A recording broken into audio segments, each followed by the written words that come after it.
Normally I ditch the textbook examples because I think they're not interesting. But this one, as I was reading the textbook and thinking about what example to use in class, I actually like this one. Because what we're going to do now is we're going to start looking at how we can extend our knowledge and operation of this normal curve and start actually testing hypotheses. What we did last time was look at the difference between, this is a sample mean, and a population mean. Okay. So we draw a sample, whether it's from a classroom or from the National Election Study or wherever, and we'd see how likely is it that we would get that particular sample mean from what we think is the population mean.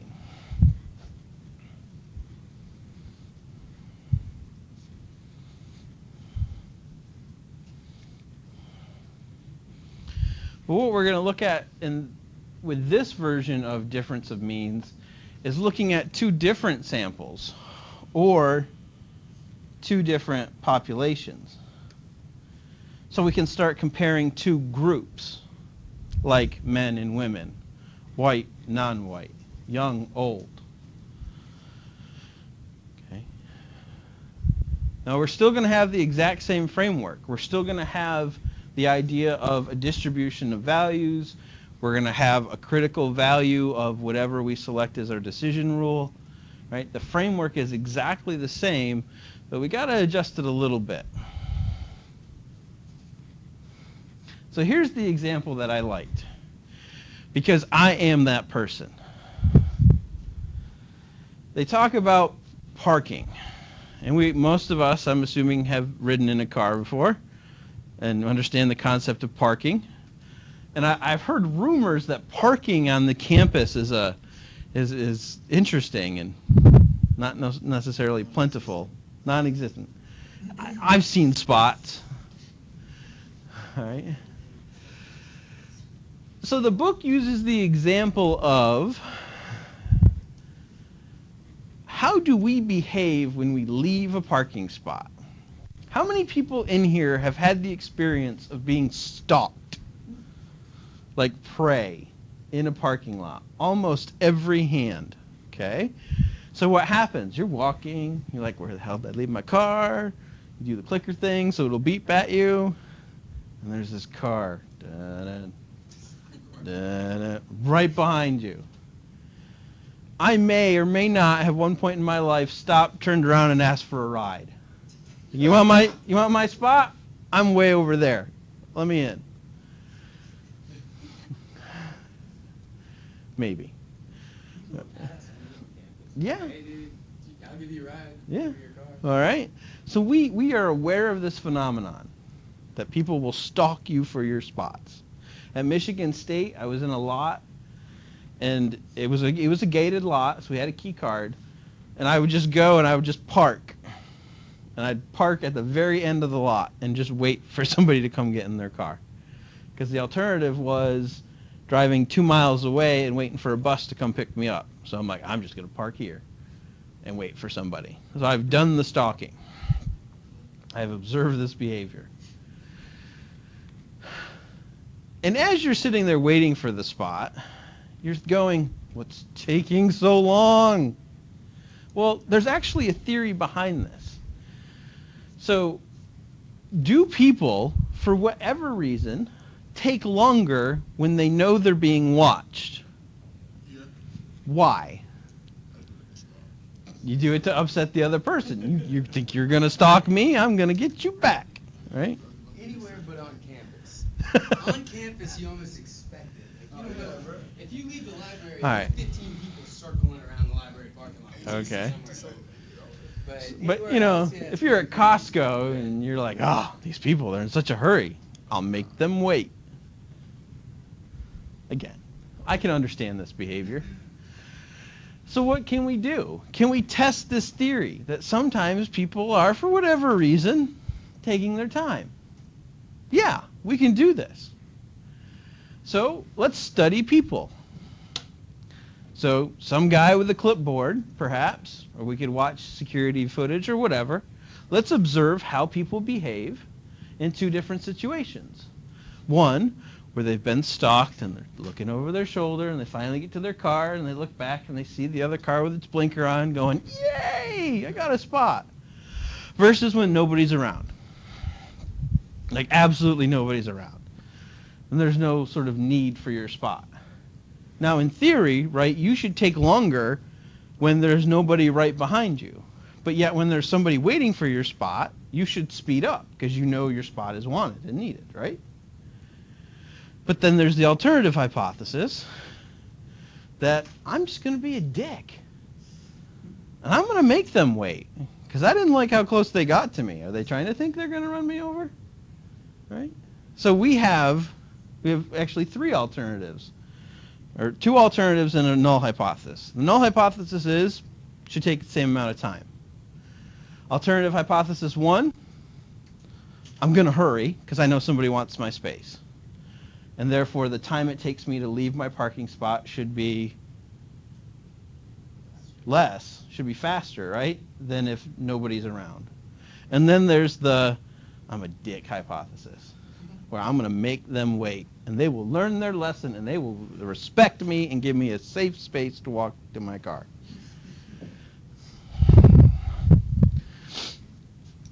So we can observe these people, right? We can do this.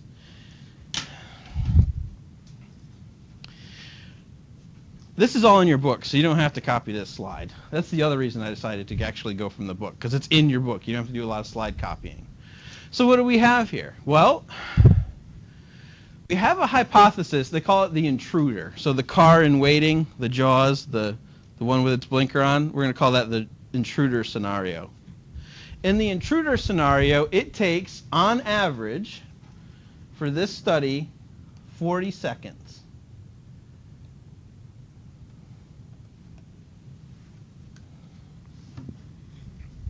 Right? That's our average for the intruder group. It took 40 seconds to get in your car, start it up, put your seatbelt on, check your mirrors, back up, and vacate the spot.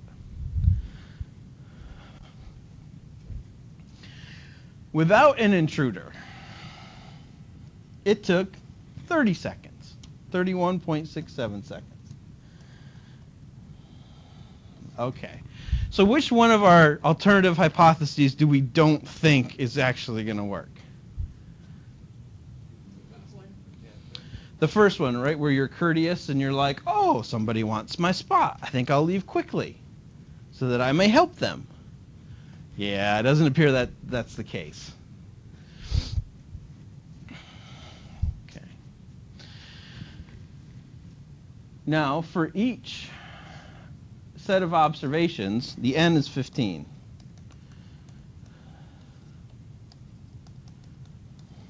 Okay. This is important because if your numbers for each group are not balanced, there's a whole separate set of equations because you have to reflect that one group is more heavily weighted than the other. And that's later in the book, but no, it's that the size of the groups are the same. Okay.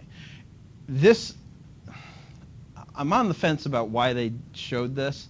I think they're showing this more for the people who are running an experiment and have control over their numbers. But we as social scientists don't typically have that control. Like if we're using the national election study, the balance between men and women is not equal. So for the most part, we're going to do the unequal sample size. But when I do that, the math gets a lot bigger, right? There's lots more equation. So let's just stick with this for now. But just be aware that, again, sample size matters for this. Okay? So we have our measure of central tendency for each group. We also need a measure of variation because we need to understand how these scores are distributed. What is the shape of it? We're going to assume that they're normally distributed, but we want to know about the variance.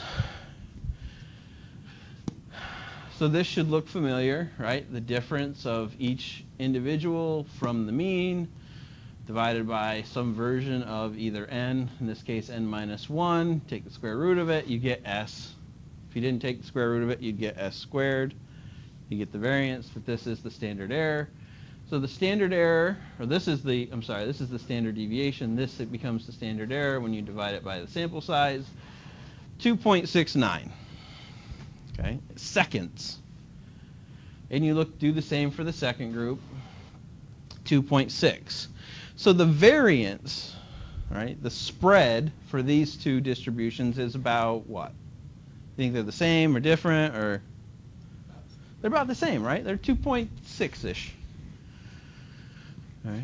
So that's good because we have sort of built into all of this a few assumptions. And one of the assumptions is that these two distributions will be about the same.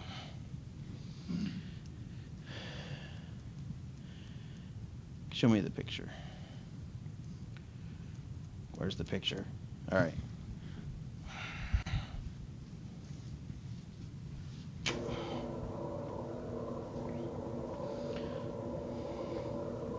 This is that assumption, right, when we're doing this. We're actually making two assumptions for this to work. One is that these things are distributed normally, so that the shape of the curve is like this.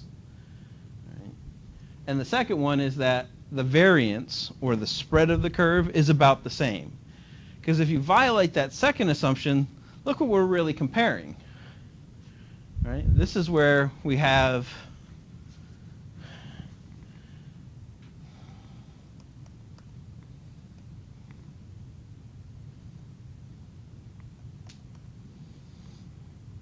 you always eat the bigger one.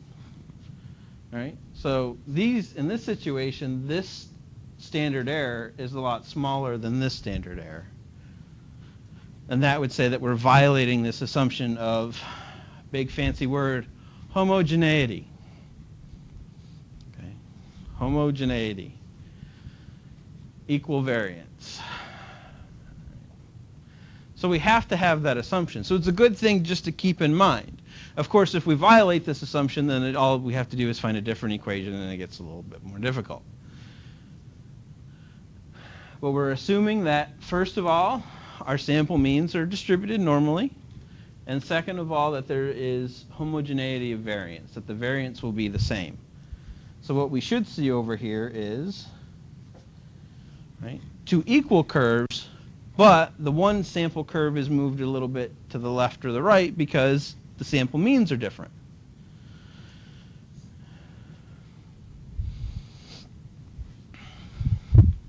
Because for this one, it was what, 31 seconds, and this one was like 40 seconds. So that group is going to shift over. So what we're really doing in the math, when we do the t-score or the z-score, is we're trying to see, is this gap from between 31 and 40 really all that different?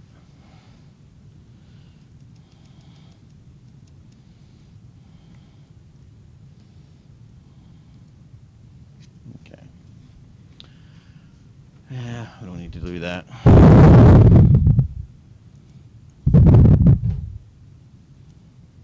Okay, so if we're going to go through the decision-making process,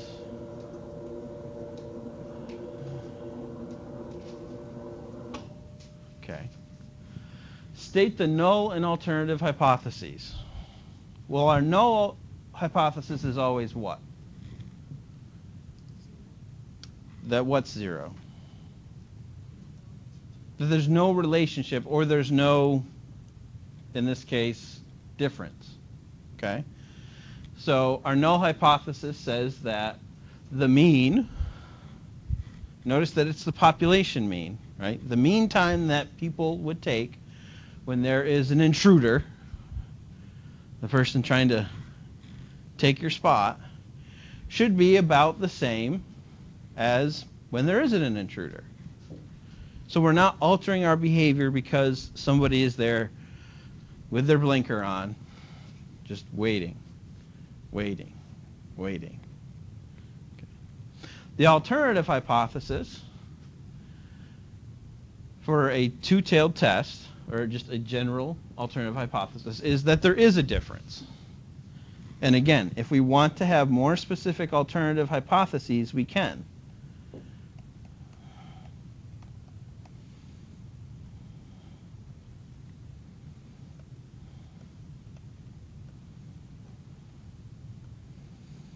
So if it takes longer to be intruder, this is my being mean hypothesis, and this is my being considerate alternative hypothesis.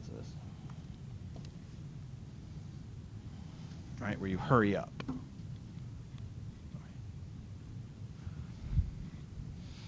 If we were to select these, how would that change our decision making?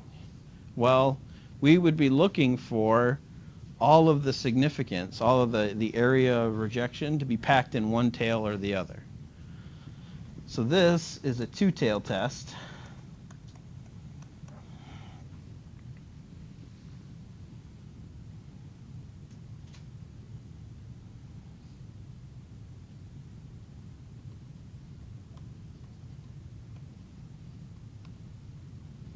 And these would be one-tailed tests because we have a directional hypothesis.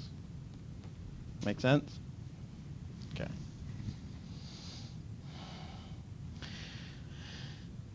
Make a decision about the null. Well, this is where we have to calculate degrees of freedom, set our alpha, calculate the statistic, compare that statistic to the critical value, make a decision about whether to reject the null hypothesis or not, and then state what the level of significance is. So let's first things first, right? If we're going to do some sort of a Z or a T test, we got to start with the basics. First thing is degrees of freedom. What we've actually got here are two different groups, right? We have group 1, which has the intruder, and group 2, which doesn't have the intruder. And what we're calculating are two sample means.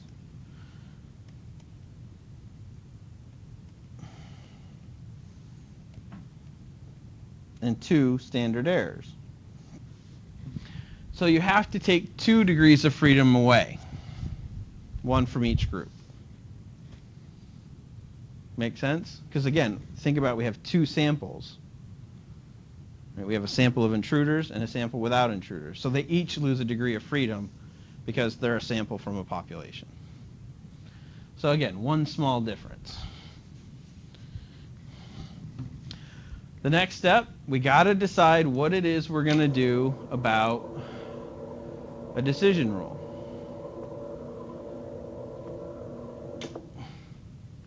Alpha, we always is going to set alpha at 0.05 because I said so. And then you have to identify the critical values. Okay. Well, this is where it's important that we're sure we understand what our alternative hypotheses are. For the most part, you're going to be asked to do two-tailed tests. Is there a difference? That's the main goal, is to see, is there a difference? So that's why we usually start with the two-tailed test. So we have alpha. We know what our n is. We know what our degrees of freedom is. Then we would look up the critical value. Now, our n's kind of small. So what table do you think we would use? T. Okay, so we're going to use the T table. And we're going to look up, when you have 28 degrees of freedom, what is the critical value to get 0.05 or 0.025 in each tail. And you're going to go down the table. And I hope that's 2.048.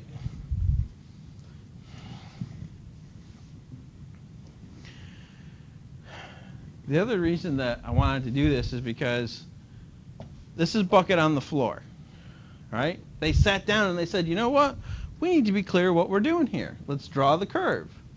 Let's put down negative 2.048 or anything above 2.048. That's our region of rejection. Okay. So if we get a value of t when we do the difference that is above the absolute value, right, that is more than, we'll be in that region of rejection, and we can say Not only do we have evidence that people are afraid of intruders, or mean to intruders, or act differently when there are intruders, but it should be significant, even though that we've only got a sample size of 30 observations. All right, this is a pretty big difference. Okay. So here's how you do your t-test. You take the difference between the two groups and you divide it by the standard error of that difference.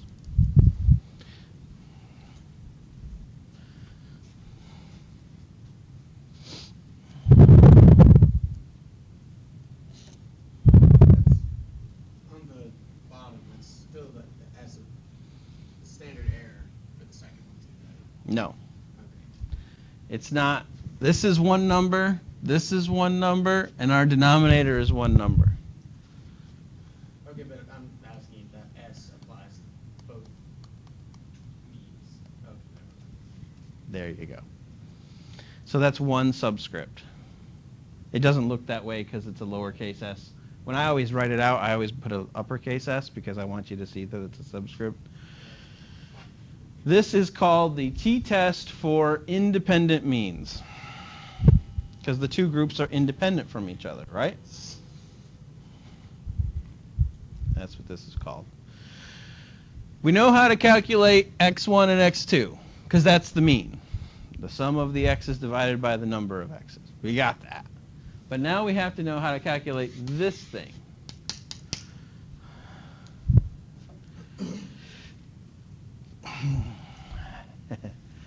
Okay.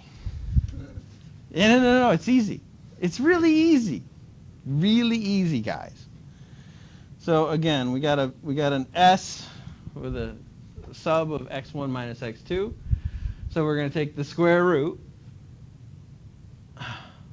of group 1's variance divided by the size of group 1 plus group 2's variance divided by the size of group 2.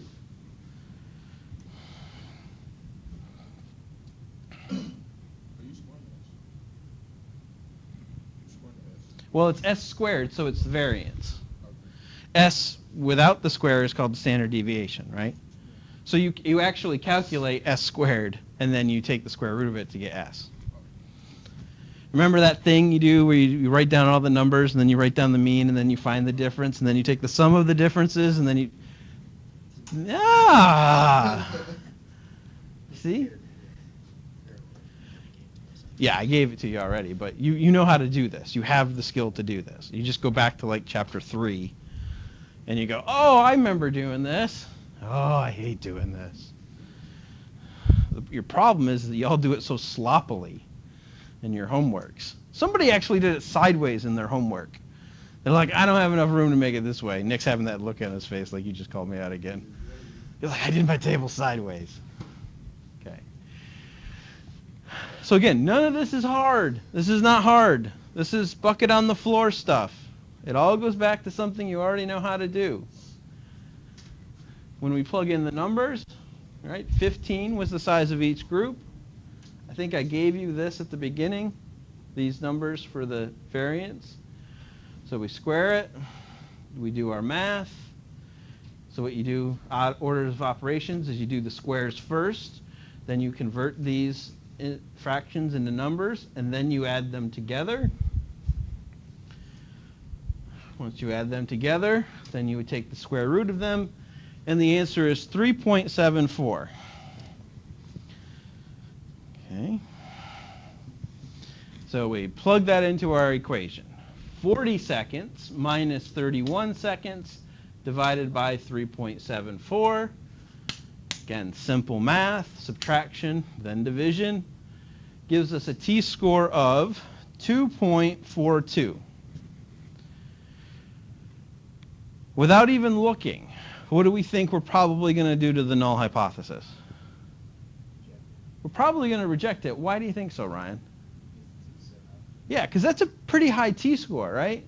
Hopefully I've trained you that anything over 2, you're thinking, hey, we're in rejection territory. Right? So it's over 2, so we might reject.